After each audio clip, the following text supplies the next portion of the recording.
하나님 감사합니다. 또 이렇게 2학기 요한계시록 개강을 할 수 있도록 은혜 내려주시니 감사합니다.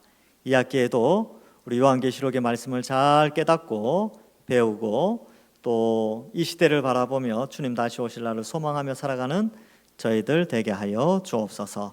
감사드리옵고 이 시간도 성령께서 깨닫게 하여 주실 줄 믿사오며 예수님의 이름으로 기도하옵나이다. 아멘. 예, 아이고 잘 오셨습니다. 예, 피곤하실 텐데 또 이 저녁 시간에 공부하러 와주셔서 감사하고요. 감사하게도 오늘은 좀 짧습니다. 예, 오늘은 좀 짧은 구절이라 간단하게 하고 마치겠습니다. 자, 우리 요한계시록 10장 부분인데요. 10장 1절부터 11절을 같이 읽기 전에 이제 몇 가지 이제 서론을 잠깐 말씀드릴게요. 앞에 내용 좀 기억하실지 모르겠는데 1장부터 3장까지는 7교회, 아시아에 있는 7교회에 대해서 이런저런 메시지를 주셨어요. 그 가운데서 다 좋은 메시지들도 있었지만 서머나 교회나 빌라델피아 교회는 굉장히 칭찬을 받았죠. 그 다음에 4장과 5장에 가면 하늘 예배 장면이 나와요. 그래서 4장에서는 성부 하나님에 대한 찬송이 나오고 5장에서는 이제 어린 양이 등장을 합니다. 그래서 예수님이 등장하게 되고 찬송의 내용도 보좌에 앉으시니와 어린 양에게 찬송과 영광과 존귀와 뭐 이거 세세토록 돌릴지어다 이런 내용이 나오는데 이제 두루마리가 하나 등장해요. 7개의 인이 붙어 있죠. 근데 그 안에는 주로 재앙의 메시지들이 두루마리가 있는데 그걸 떼야 이 세상이 깨끗하게 이제 정리가 됐는데 그걸 누구도 뗄 사람이 없다는 거예요. 그래서 심판을 가져올 심판의 인을 뗄 사람이 없었는데 어린 양이 그걸 하나씩 떼죠. 예수님이 그걸 떼면서 인심판이 7개가 나옵니다. 그래서 인심판은 마태복음 20장에 나오는 그리스도의 초림과 재림 사이의 징조와 많이 연결되어져 있고 마지막 7번째 인 같은 경우는 7번째 인심판이 7개 나팔 심판으로 연결됩니다. 그래서 7번째 인심판은 뭡니까? 이렇게 질문을 하면 네, 7개 인심판은 7 나팔 심판입니다. 이렇게 이제 말할 수 있는 거예요. 그 7 나팔 심판이 나는데 7 나팔 심판의 특징은 뭐냐 하면 이거는 이집트 열재앙과 또 연결되어 있는 거예요. 그래서 이 7 나팔 심판의 특징은 뭐냐 하면 최후 심판이 어떻게 일어날 것인가, 최후 심판에 대한 상징적인 표현으로 이게 왜 최후 심판과 연결되냐면 출애굽 때의 열재앙은 이스라엘 백성들에게는 안 내렸거든요. 그러니까 이 나팔 심판의 재앙이 예수님 믿는 사람과는 상관없는 불신자들의 심판을 상징적으로 묘사하기 때문에 최후 심판을 상징적으로 보여주는 것이다라고 일반적으로 이제 해석을 합니다. 그래서 여러분들이 해석할 때에 누가 7 심판에 뭐 이번에 쓴 물은 뭐 어떤 사람이고 뭐 이런 식으로 해석하면 안 된다 그랬죠. 이거는 누구다, 이거는 누구다, 뭐 그렇게 해석하는 게 아니라 여기 상징적으로 해석을 하면서 뭐 그런 것들이 좀 필요하다라고 말씀을 드렸습니다. 자, 그래서 뭐 우박이 나오고 큰 산이 나오고 뭐 큰 별이 강에 떨어져서 쓴물이 생기고 이런 것들은 그냥 다 상징적인 거지. 큰 별은 뭐 소련이다, 뭐 이런 식으로 이렇게 그다음에 뭐 그죠? 해달별은 유럽이다, 뭐 이런 식으로 해석하면 안 된다 그랬어요. 그게 가진 의미가 각각이 있어요. 뭐 해달별이 빛을 잃는다는 것은 구약 성경에는 나라가 멸망한다는 것을 상징적으로 보여주는 표현이라고 그랬죠. 그래서 그런 것들. 그래서 이제 이 나팔 심판에 대해서 이제 하다가 이제 우리가 마쳤죠. 그래서 이 이제 6째 천사가 나팔, 6번째 나팔까지 했습니다. 그래서 그런 큰 전쟁, 그죠? 큰 전쟁이 있고 그런 것들을 지난 시간에 했지요. 그러니까 지금 이제 우리가 오늘 10장을 하게 되는데 10장은 6번째 나팔 심판 후의 내용들 그리고 7번째 나팔 심판이 있기 전에 내용들을 설명을 해주고 있습니다. 자, 그러면 요한계시록 10장 1절부터 11절을 우리 한 절씩 교독해서 읽어보도록 하겠습니다. 화면을 바꿔주시면 고맙겠습니다.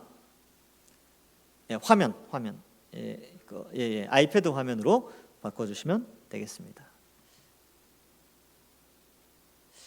여러분들 가지고 계신 교재에 페이지 수가 있죠. 요한계시록 10장 1절에서 11절. 그럼 우선 읽어보겠습니다. 제가 먼저 읽겠습니다. 내가 또 보니 힘센 다른 천사가 구름을 입고 하늘에서 내려오는데 그 머리 위에 무지개가 있고 그 얼굴은 해 같고 그 발은 불기둥 같으며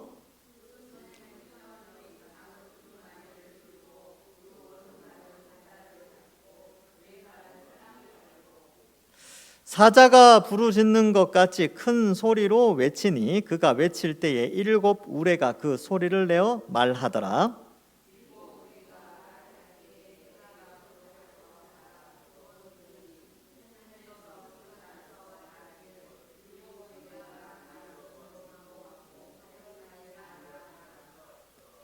내가 본 바 바다와 땅을 밟고 서 있는 천사가 하늘을 향하여 오른손을 들고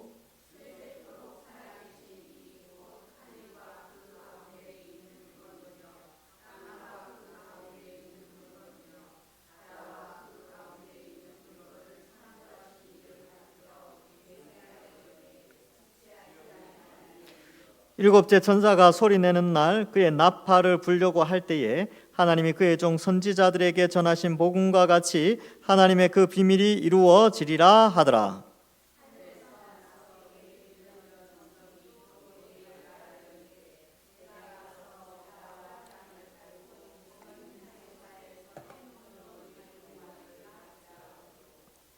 내가 천사에게 나아가 작은 두루마리를 달라 한즉 천사가 이르되 갖다 먹어버리라. 내 배에서는 쓰나 내 입에서는 꿀같이 달리라 하거늘.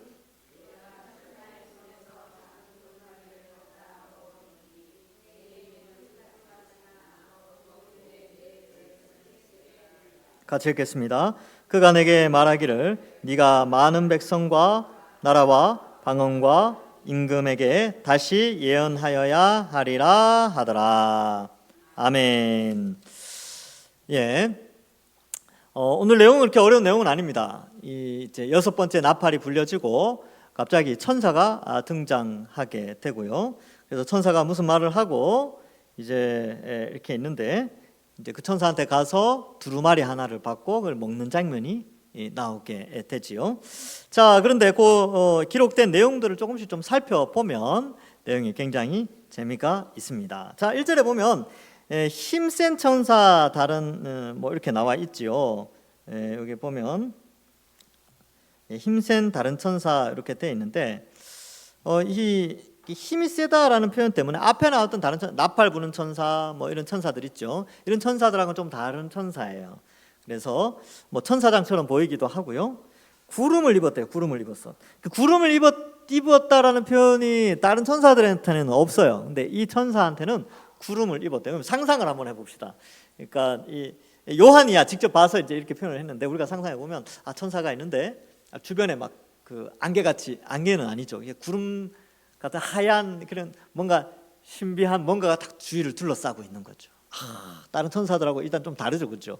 포스가 다른 거예요.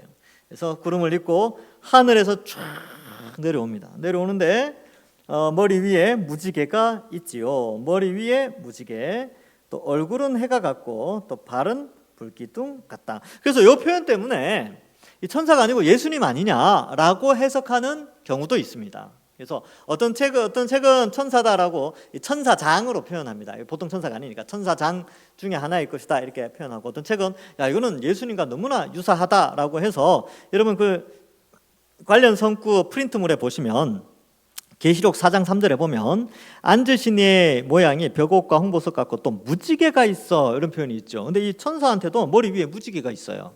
그렇죠? 그리고 1장 16절에 보면 예수님에 대한 묘사인데, 그가 오른손에 7별이 있고 자막이 준비되어 있죠. 그의 오른손에는 7별이 있고 그의 입에서 좌우에 날성검이 나오고 그 얼굴은 해가 힘있게 비치는 것 같더라 이렇게 되죠. 여기 보면 얼굴에 해가 있어요. 얼굴에 해. 예수님에 대한 묘사 중에 얼굴에 해가 있어요. 그다음 요한계시록 1장 15절에 그의 발은 풀무불에 단련한 빛난 주석 같고 이렇게 되는데, 여기도 보면 발은 불기둥 같으며 이렇게 표현되어 있단 말이지요. 그래서 이 1장의 1절에 나오는 이 천사가 예수님일 것이다라고 해석하는 책도 있고, 천사인데 이제 예수님처럼 아주 예수님은 아니지만 그래도 여기에 명확하게 천사라고 했으니까 천사라 보자 하는 해석도 있는데 뭐 그게 크게 중요한 건 아닙니다. 근데 그냥 천사로 해도 되고 예수님처럼 보이는 예수님이라고 이렇게 해도 굳이 그게 뭐 이단 이렇게 여겨지지는 않습니다. 그래서 아주 예수님과 유사한 표현을 한 큰 권세를 가진 천사, 이렇게 저는 일단은 좀 보고 있습니다. 자, 이 천사가 내려오죠. 아주 이제 요한이 깜짝 놀랐을 거예요. 어우, 보통 천사가 아니거든요. 2절에 보니까 그 손에는 펴놓은 작은 두루마리를 들고, 그러니까 두루마리가 펴졌어요. 그러니까 이게 앞에 나왔던 인으로 봉인되어 있던 두루마리인지, 인이 이제 7개가 다 봉인이 풀려났으니까 그 두루마리인지 정확하게 알 수는 없지만 그 두루마리에 어떤 글들이 쓰여져 있었겠죠. 오른발은 바다, 왼발은 땅에 밟게 됩니다. 그래서 이러한 표현들을 보면서 이제 손에 펴놓은 작은 두루마리라고 되어 있는데 무엇을 잃기 위함이겠지요. 아니면 또 이미 기록된 것을 알려주기 위함입니다. 그래서 이 두루마리를 요한이 나중에 이제 가면 먹게 되거든요. 그래서 이 내용을 이제 학자들은 이 두루마리에 적힌 내용은 요한계시록의 내용이 아닐까 이렇게 추측을 하기도 합니다. 근데 여러분, 이 두루마리, 그러니까 성경이죠, 성경. 하나님의 계시의 말씀이 기록된 두루마리를 먹는 장면이 요한계시록에 나오고요. 또 어디 나오는지 아세요? 에스겔에 나와요. 에스겔에 보면 두루마리가 등장하는데 에스겔이 두루마리를 먹는 장면이 나오게 됩니다. 그건 나중에 가서 또 한번 뒷부분에 가서 살펴보고요. 그래서 여기에는 이제 뭐 5장에 가면 봉인된 책이 나오지만 여기서는 열려진 책으로서 좀 설명이 되어지고 있습니다. 자, 그래서 예수님이 펼치신 책을 요한이 먹고 그 책의 내용을 예언하게 된다라는 이제 그림 상징적인 표현이라고 좀 보여지기도 합니다. 자, 2절에 보면 이제 뭐 바다와 땅, 그러니까 바다든 땅이든 이 메시지는 어느 곳이든지 그 영향력, 그러니까 지구는 땅과 바다로 이루어져 있잖아요. 그러니까 이 지구 안에 이 메시지가 다 전파되어져야 한다라는 것을 상징하고 있습니다. 뿐만 아니라 땅과 바다를 밟고 있다는 것은 그것에 대한 통치력도 영향력도 포함하고 있는 것이죠. 자, 3절에 사자가 부르짖는 것 같이 큰 소리로 외친다. 이 표현은 이 하나님의 통치 메시지와 좀 연결되어 있습니다. 그래서 하나님께서 구약 성경에 보면 이 하나님의 계시의 말씀을 선포할 때에 사자의 목소리처럼 그렇게 묘사할 때가 있어요. 여러분 관련 성구 거기 한 3절 보시겠어요? 왜 여기에 천사의 소리가 사자가 부르짖는 큰 소리로 묘사되는가 하면 호세아 11장 3절 10절에 보면 그들은 사자처럼 소리를 내시는 여호와를 따를 것이요 이렇게 되어져 있지요. 그리고 아모스 3장 8절에도 사자가 부르짖은즉 누가 두려워하지 않겠느냐, 주 여호와께서 말씀하신즉 누가 예언하지 아니하겠느냐. 그래서 사자의 부르짖음과 이 하나님의 메시지의 선포와 서로 연결되어져 있습니다. 그래서 천사가 하나님이다 이런 뜻이 아니고 천사가 사자가 부르짖는 것 같은 큰 소리를 낸다는 것은 하나님의 뜻을 전달하고 있다라는 것을 이제 상징적으로 보여주고 있는 것이죠. 왜 구약에는 그렇게 하나님의 메시지가 사자 소리처럼 들렸기 때문에 그렇습니다. 여러분 사자 소리 들어보신 적 있습니까? 직접 들어본 적은 없으시죠? 호랑이 소리는 제가 들어봤어요. 호랑이 소리는 서울대공원 가니까 그게 소리가 이게 아주 베이스가 아주 울림통이 엄청 좋아요. 그래서 들으면 몸이 막 오싹해집니다. 근데 사자도 아마 비슷하지 않을까요? 그래서 사자가 부르짖는 것 같이 큰 소리로 외치니 그가 외칠 때 7 우레가 그 소리를 내어 말하더라. 그래서 이 7 우레 천둥 번개의 천둥이 소리를 냈다는 거죠. 그런데 안 알려져요. 왜 안 알려주냐? 그 7 우레가 말할 때 그거 기록하려고 이제 요한이 기록하려고 폼을 딱 잡았는데 어때요? 4절에 하늘에서 소리가 나죠. 우레가 말한 것을 인봉하고 기록하지 말라. 궁금하긴 합니다. 하여튼 무슨 요한만 들었겠죠. 그래서 굳이 우리가 알 필요가 없는 내용이었기 때문에 알려주지는 않습니다. 자, 그래서 이러한 이제 환상을 통하여서 우리에게 주는 메시지는 저는 조금 있다고 생각해요. 볼 때에 우리의 눈에는 이게 안 보이잖아요. 여러분, 천사가 외치는 소리, 또 땅과 하늘 사이에 말씀이, 땅과 바다 그 위에 말씀이 선포되어지는 것, 뭐 이런 것들이 우리에게는 이게 사자의 울음소리처럼 들리지 않아요.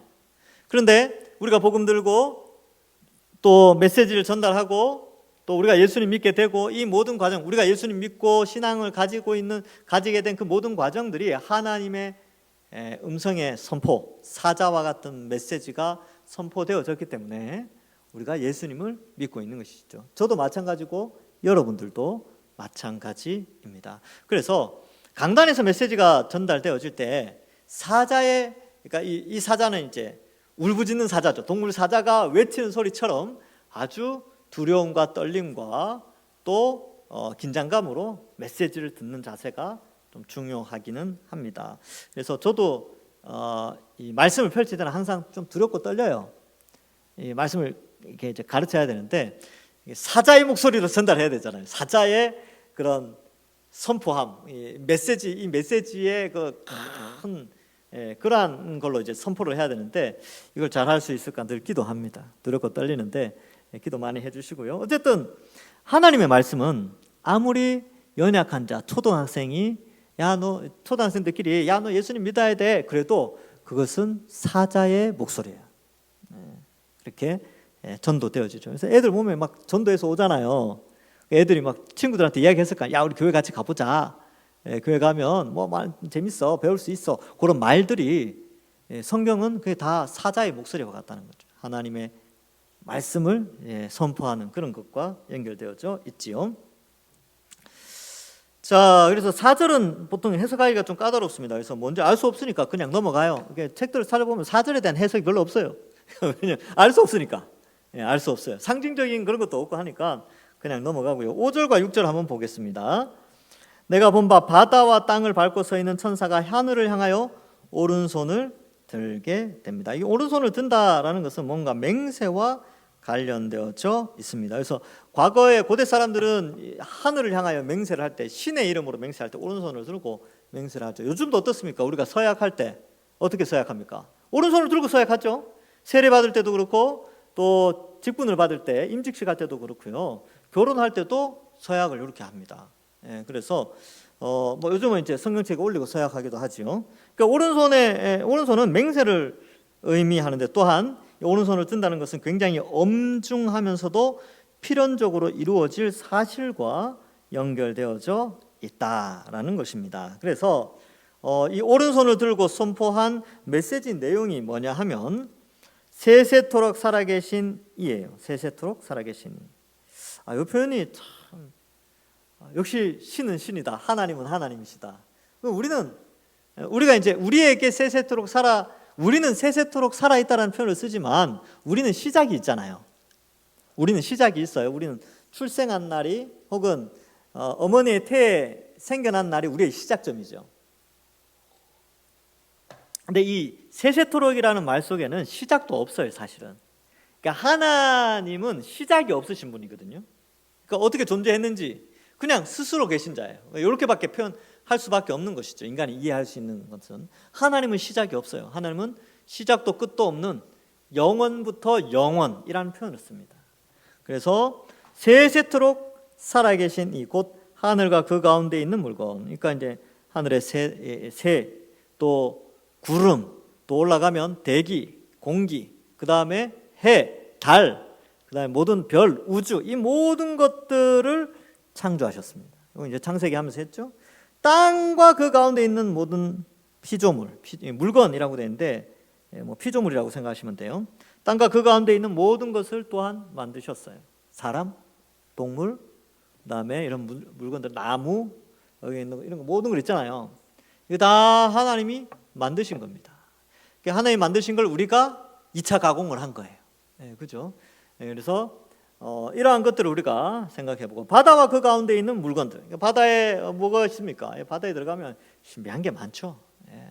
놀라운 물고기 어종도 어찌나 그렇게 아름다운지. 그래서 그렇게 창조하신 이를 가리켜 맹세한다, 이렇게 이제 오른손이 나오고 맹세가 나오죠. 지체하지 아니한다. 여러분 이게 저 옛날에는 이게 좀 잘 안 믿어졌어요. 왜? 예수님 승천하시고 나서 2000년이나 지났는데 아직도 안 오시네. 지체하지 않고 속히 오신다고 이렇게 해놓고 아직도 안 오시네. 이런 생각을 많이 했습니다. 그런데 성경을 읽으면서 시간의 개념이 조금 좀 달라졌어요. 그러니까 여러분들이 생각하는 시간이 있고 세상 사람들이 생각하는 시간이 있는데 신앙인들이 성경을 읽으면 읽을수록요 인간의 시간 1000년이 굉장히 짧게 지나간다는 걸 알 수 있어요. 굉장히 짧다는 걸 알 수 있고, 그래서 역사를 공부하면 1000년의 역사 그러지만 사실 굉장히 짧습니다. 굉장히 짧고, 그 다음에 뭐 인간은 지구 역사가 뭐 46억 년이다, 뭐 그래도 뭐 신석기, 구석기 뭐 이런 걸 나누잖아요. 근데 성경은 그렇지 않아요. 그래서 실제 사실은 6천년밖에 안 됩니다. 6천년, 대략 6천년밖에 안 돼요. 그래서 노아 홍수 때문에 사람들이 착각해가지고 오래된 걸로 착각하지만 그렇지 않아요. 얼마 안 됐죠. 그러니까 6천년이라는 시간이라는 개념은 굉장히 영원 관점에서, 하나님의 관점에서는 정말 짧은 순간이죠. 그러면 하나님이 영원히 사시잖아요. 영원히 산다는 것은 100만 년, 1000만 년, 억만 년, 뭐 수조, 수경만 년 그 이상으로 영원히 존재하시는 분이에요. 그분의 관점에서 6천년? 1만 년도 안 돼 아직. 정말로 짧은 순간입니다. 그래서 모세가 그랬죠. 이 1000년, 우리의 인생 밤에 한 콕 찍은 점과 같다는 거죠. 아주 짧은 거죠. 그러니까 지체하지 아니하신다 이 개념이 조금 더 가깝게 다가오더라고요. 하나님 입장에서, 우리 입장에서야 50년 후 그러면 와 아직 한참 남았네 이렇게 생각하는데, 하나님 입장에서는 50년 후는 금방이에요. 금방. 1000년 후는 금방이죠. 100년 후는 금방이에요. 금방. 이 개념은 우리도 가져야 됩니다. 우리도. 근데 그 금방 가운데 내가 속할 수 있다니까요. 내가 살아있는 이때에 오신다는 거죠. 그래서 저는 이제 계속 기도합니다. 하나님, 제가 살아있을 때 오셨으면 좋겠습니다. 그래서 조금 이제 여러 가지 복잡한 일이 있고 머리에 스트레스가 많이 쌓이면 주님 오늘이라도 오십시오. 그렇게 사는 거예요. 그러면 이제 더 긴장하게 되죠. 오늘이라도 오실 수 있는데 내가 다시 힘을 내야지. 뭐 이렇게 해서 이렇게 회복하는 거죠. 지체하지 않으십니다. 그래서 7절에 보면 일곱 천사가 소리내는 날, 일곱째 천사죠. 일곱째 천사가 지금 이제 여섯 번째 천사까지 했어요. 여섯 번째 천사의 나팔 심판, 여섯 번째 천사가 끝나고 이제 일곱 번째 천사가 등장해서 나팔을 불면 일곱 대접을 가진 천사가 등장하게 되거든요. 근데 그 사이 여섯 번째와 일곱 번째 사이에 요 내용이 나오고 있는 거예요. 자, 그래서 일곱째 천사가 소리내는 날 그의 나팔을 불려고 할 때에 하나님이 그의 종 선지자들에게 전하신 복음, 전하신 복음 십자가 복음이죠. 예수님에 대한 복음과 같이 하나님이 그 비밀이 이루어지리라. 이제 마지막이라는 거예요. 마지막에 마지막 나팔을 불게 되는데, 그것은 구약의 또 신약의 선지자들이 예언되어졌던 것들이 다 이루어짐을 의미한다라는 것을 말하고 있지요. 지금은 저는 그렇게 생각합니다. 일곱 인을 거의 뗐다고 보고 일곱 번째 나팔을 불었다고 생각하고 일곱 번째 대접을 쏟았다고 저는 생각을 하고 있어요. 거의 뭐 말세의 끝이다 이런 생각으로 살아가고 있습니다. 자, 그래서 이제 이런 내용들이 나오죠. 그래서 요거는 여러분 오른손을 들고 이 어마어마한 천사가, 정말 예수님처럼 보이는 이 천사가 오른손을 들고 이렇게 맹세를 했어요. 어떻게 해요? 지체하지 않는다. 그래서 긴장감을 가져야 되죠. 그러니까 자, 생각해 봅시다. 이 요한계시록을 처음 받았던 아시아의 7교회들 고난 가운데 있었죠. 핍박 가운데 있는데 이 어마어마한 천사가 등장해가지고, 그러니까 이제 오른손을 딱 들고 지체하지 않는다 이렇게 맹세를 했단 말이죠. 그러면 독자 입장에서는 참 어려운데 견딜만 하겠습니까? 안 하겠습니까? 고난과 핍박을. 그래, 견디자. 이렇게까지 했는데, 이렇게까지 맹세했는데 우리가 이 고난 견뎌야 되지 않겠냐라는 것이죠. 여러분들은 어떻습니까? 여러분, 우리가 인생을 살아가면서 여러 가지 삶의 숙제들이 우리에게 다가오고 고난이 오죠. 그때마다 이제 힘들단 말이죠. 힘든데 이제 지체하지 않으신다라는 말로 위로를 한단 말이죠. 위로를. 근데 그게 이제 이루어지는 거예요. 실제로 진짜 완전히 이루어집니다. 저는 이제 제가 참이라는 게 증명됐으면 좋겠어요. 그러니까 내가 다 내 말이 맞잖아 라는 걸 증명하기 위해서 제가 살아있을 때 좀 오셨으면 좋겠어요. 하도 안 믿으니까.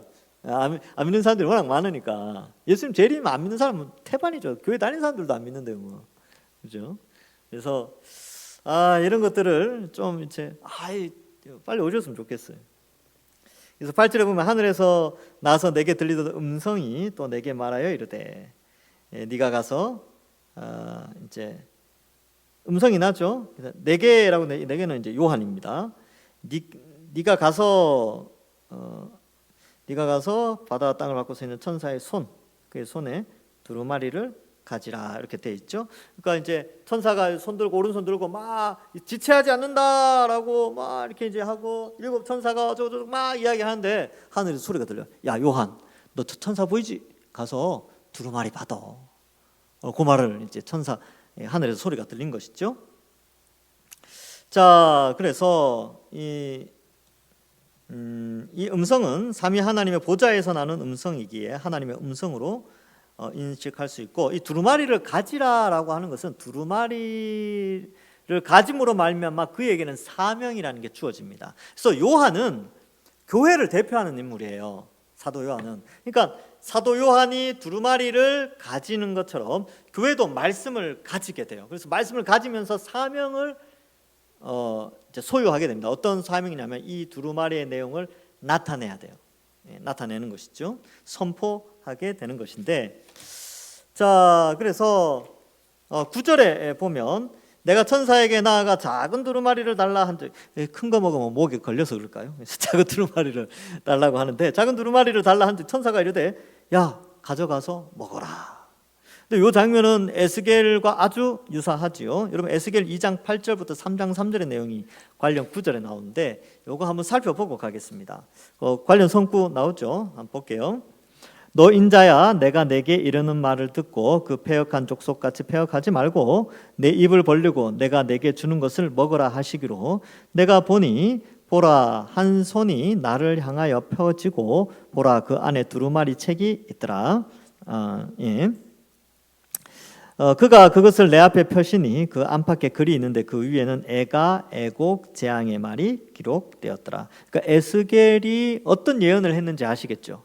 그래서 이러한 내용들로 예언을 하게 되는데 그걸 먹죠. 그래서 3장 1절에 보면 또 그가 내게 이르되, 인자야 너는 발견한 것을 먹으라. 너는 이 두루마리를 먹고 가서 이스라엘 족속에게 말하라. 그래서 먹은 것의 목적은 뭐냐면 말하는 거예요.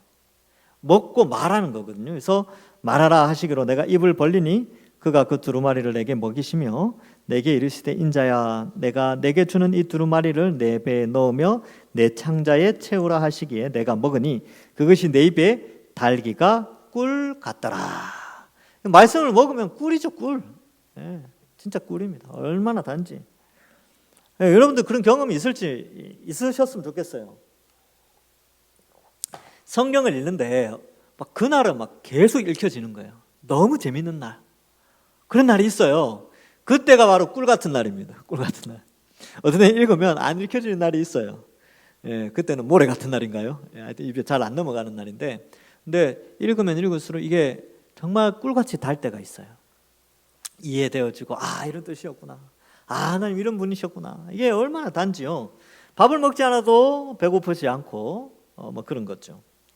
그래서 이런 내용이 나오는데, 자 다시 본문 요한계시록으로 가보시면 9절에 보면 내가 천사에게 나아가 작은 두루마리를 달라 한즉 천사가 이르되 갖다 먹으라고 하죠. 근데 여기에는 조금 에스겔하고 좀 다른 게 나와요.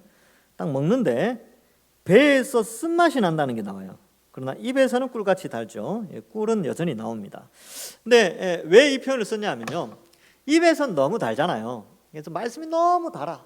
그래서 말씀 읽고 듣고 막 설교 듣고 하면 막 감동받고, 그런데 이게 소화를 시키잖아요. 뱃속에서 소화를 시킬 땐 너무 쓴 거야. 이게 뭐냐 하면, 교회 와서 말씀 듣고 집에서 성경 읽을 때는 너무 은혜되고 막 그런데 이걸 실천하려고, 이걸 소화해서 실제 삶 속에서 실천하려고 하면 이게 너무 쓴 거예요. 무슨 뜻인지 아시겠죠? 그러니까 입에는 단데 이걸 소화시키는 데는 너무 쓴 쓰다는 것은 고통이 있다는 겁니다. 말씀에 순종하면서 살아가는 거예요. 그것도 참 달았으면 좋겠는데 그 과정이 상당히 씁니다. 어때요? 참아야 되고 인내해야 되고 또 견뎌야 되고 그래요. 말씀에 순종하면 속 상합니다. 속 쓰려요. 그런데 말씀의 특징이 그렇습니다. 교회가 그런 거예요. 교회가 이 말씀을 먹잖아요. 말씀을 먹는단 말이죠. 교회가 얼마나 은혜 받습니까? 은혜 받고 하는데 이제 그 말씀을 들고 나가서 전도하고 선포할 때 어떻습니까? 고난이 온다는 거예요. 사람들이 싫어하고 주위 사람들이 예수 믿는 사람들 별로 안 좋아하고 또 전하면 주위 사람들이 막 관계가 또 틀어지면 어떨까 이런 고민도 생기고 그렇게 쓴맛으로 그러니까 우리끼리는 단데 이게 나가서 소화시키면 쓰게 되는 것이죠. 그래서 쓰다라는 것이고 이 쓴 것은 결국 고난을 의미하게 됩니다. 고난이 있어요. 그래서 그래도 여러분 입에는 다니까 좋잖아요. 속에는 써도 그러니까 단맛을 많이 보셔야 됩니다. 그래야 쓴맛도 견뎌냅니다. 아예 단맛 자체를 보지 않으면 문제가 되겠죠. 그래서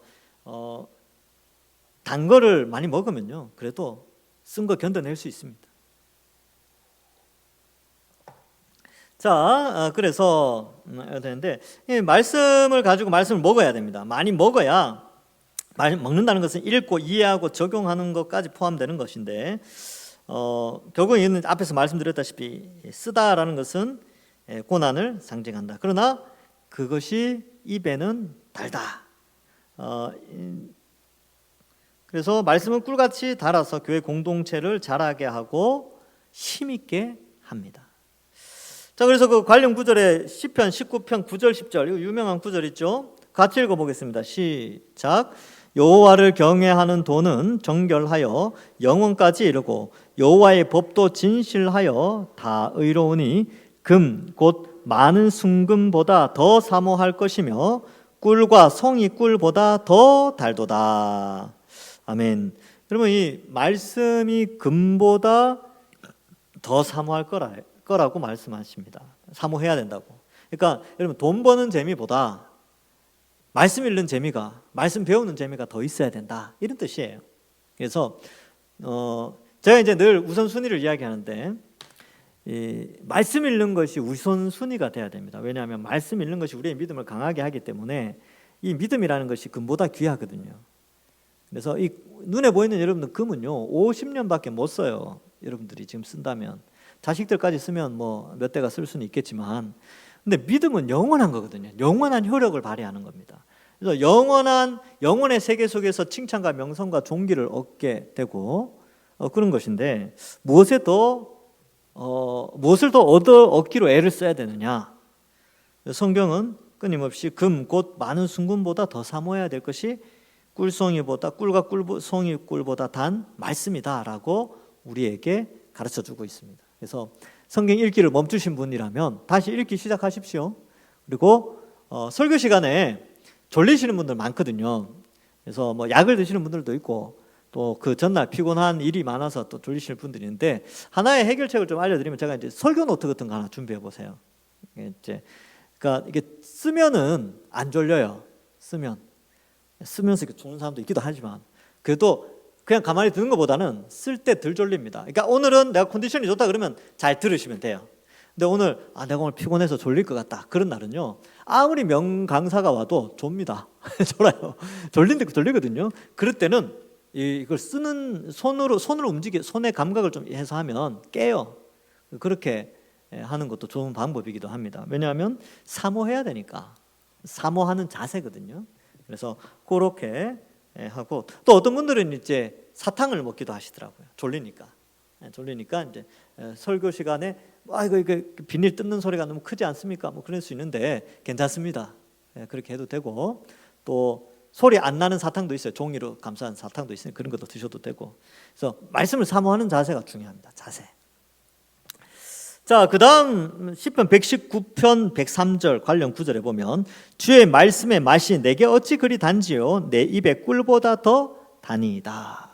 이거 맛본 사람은 이거 아는데 엎은 사람을 알아요. 그래서 말씀을 연구하고 읽고 하는 그 시간이 참 행복해요. 참 행복한 인생의 단맛을 살아가면서 그 맛으로 신앙생활을 하도록 그렇게 도와주는 거죠. 얼마나 감사한지. 자, 그래서 꿀같이 단데 이제 배에선 쓰다. 요 개념도 좀 알아야 되고 10절에 보면 내가 천사의 손에서 작은 두루마리를 갖다 먹어버리니 내 입엔 꿀같이 달아 먹은 후에 내 배에서 쓰게 되더라. 이게 교회의 모습입니다.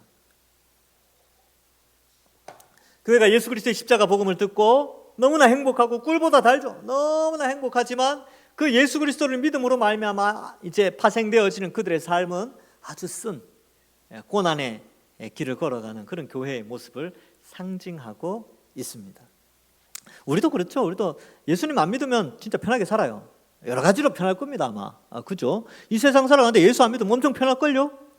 그렇지 않겠습니까? 제가 한번 상상해봤어요. 내가 예수 안 믿었으면 뭐 했을까?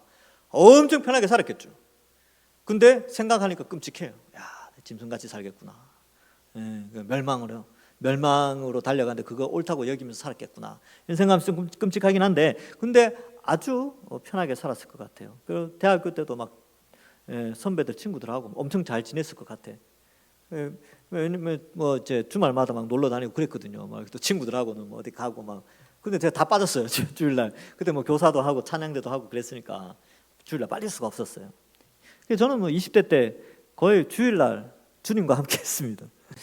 근데 그게 당연한 줄 알았어요. 그게 당연하고 또 어떤 면에서 학교 가면 좀 그런 것 때문에 약간의 벽도 있고 그래서 참 힘들었는데, 근데 저는 그게 괜찮았습니다. 어떻게 보면 좀 쓴 삶이지만 입의 단맛 때문에 그 쓴 삶을 선택하는 거죠. 우리가 그런 거예요. 우리가 이 말씀에 구원의 이 축복의 이 엄청난 꿀보다 더 단 이 구원의 맛을, 말씀의 맛을 알고 우리의 삶 속에서 쓴맛이 나더라도 그 맛이 너무 달기 때문에 그 정도 쓴 건, 뱃속에서 쓴 거는 참을 수 있는 거죠. 그러니까 우리의 신앙이 그런 겁니다. 너무나 달고 귀하죠. 엄청 우리에게 즐거움과 힘, 에너지를 주죠. 삶 속에서는 좀 쓴맛이 나더라도. 그래서 이게 교회의 모습이다. 꿀같이 달아 먹으면 쓰더라. 이거 이제 교회죠, 교회. 이제 교회를 보여주고 있습니다. 에스겔도 교회의 모습이거든요. 에스겔이 그 시대에 그 유다가 범죄하여서 멸망하게 된, 바벨론으로 포로로 끌려가게 되는 그 재앙과 애국의 노래를 선포하게 되는데, 그 꿀같이 단맛이지만 그걸 선포할 때는 얼마나 괴로웠겠습니까? 사람들이 싫어했겠죠. 참 그래요. 제가 이제 에스겔이나 이사야 이런 사람들 이제 상상하면서 와, 어떻게 목회를 했을까? 어떻게 선지자 사역을 했을까? 인기가 없었을 텐데. 왜 이제 축복받는다, 잘 된다, 뭐 이런 거 해야 뭐 은혜도 받고 아멘도 하는데, 근데 메시지들이 대부분 다 멸망한다는 거거든요. 멸망하고 회개하라 이런 내용들인데, 쉽지 않았겠다 이런 생각을 좀 많이 해보게 됩니다. 근데 이제 그가 참 선지자였죠.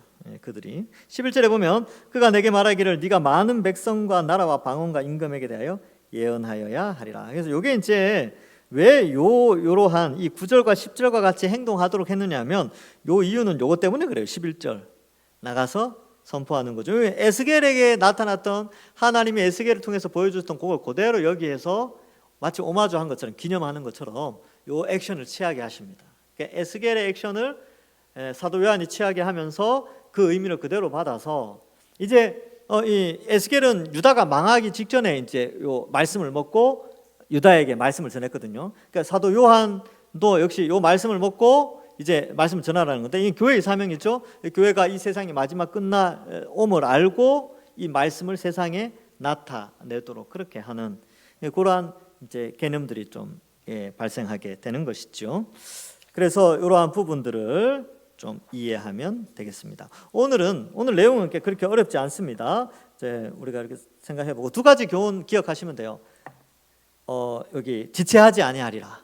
맹세의 개념이거든요. 그러니까 반드시 곧 예수님 오신다. 곧 세상은 완전히 다른 세상으로 된다. 두 번째로는 그러한 세상이 올 때까지 교회는 말씀의 단맛을 많이 먹어야 된다. 그리고 그것을 소화시키기 위해서 고난이 있지만 말씀을 많이 먹고 그것을 선포하는 사명이 교회에게 있구나라는 것을 알고 이 요한계시록을 통하여서 우리의 사명도 다시 한번 돌아보고 이 세상 가운데서 믿음 지켜나가는 우리 모두 되기를 간절히 소망합니다. 예, 기도하겠습니다. 우리 잠시 함께 기도하겠습니다. 이제 2학기 요한계시록 시작되는데 여러분 끝까지 2학기도 잘 달려갈 수 있도록 하나님 인내하고 말씀을 이 단맛을 볼 수 있는 시간들이 되게 해달라고 기도하시고, 두 번째로는 주님 속히 와 주옵소서. 주님 속히 오시옵소서. 내 생이 끝나기 전에 주님 오셨으면 좋겠습니다. 그렇게 기도하시고, 또 그러한 가운데 우리의 사명 잘 감당할 수 있도록 우리 동산교회가 말씀을 잘 선포할 수 있도록 그렇게 기도해 주시기를 바랍니다. 주님 속히 오시옵소서. 또 사명 잘 감당하도록 또 교회를 위해서 우리 시간 짧게 잠깐 기도하고 제가 마무리 기도하고 마치겠습니다. 함께 기도하겠습니다. 하나님 아버지 은혜를 감사합니다. 우리를 택하여 구원하여 주셨사오니 하나님 앞에서 온전히 오늘 말씀을 생각하면서 주님 오실 날을 소망합니다. 지체하지 않으신다고 하셨사오니 주님 속히 오시옵시고 나의 생애가 끝나기 전에 예수님 오셔서 이 땅을 새롭게 변화시켜 주시고 영생과 복락 부활의 몸이 되어질 수 있도록 주님 도와주시옵소서. 그 영생을 바라보면서 이 땅을 살아갈 때 때로는 힘들고 지치고 어려운 점들이 많다 할지라도 말씀의 단맛을 많이 먹어서 아버지 하나님이여 살아갈 힘과 능력을 주시고 신앙의 즐거움을 허락하시고 또 그 말씀을 적용하여 세상에 나가서 사명 감당할 때 때로는 쓴맛과 고통의 맛을 본다 할지라도 아버지 하나님 우리가 우리의 사명을 잃지 않고 잘 회복하여 그 사명 잘 감당하는 저희들 다 되게 하여 주시옵소서. 이번 한 주간도 지켜주시고 우리 동산교회가 이 사명 잘 감당하면서 아버지 하나님의 이 마지막 때에 하나님께 칭찬받는 아름다운 교회 될 수 있도록 인도하여 주시옵소서. 주님께서 함께해 주실 줄 믿습니다. 하나님 감사합니다. 지체하지 아니하신다고 하셨사오니 속히 오시고 우리가 더욱더 말씀을 가까이 하여 말씀의 힘으로 사명을 잘 감당하는 저희들 되게 하여 주시옵소서. 그리하여 주님 앞에 인정받고 주님 오셨을 때 기쁨으로 맞이하는 우리 동산교회 되게 하여 주옵소서. 감사드리옵고 예수님의 이름으로 기도하옵나이다. 아멘. 수고하셨습니다.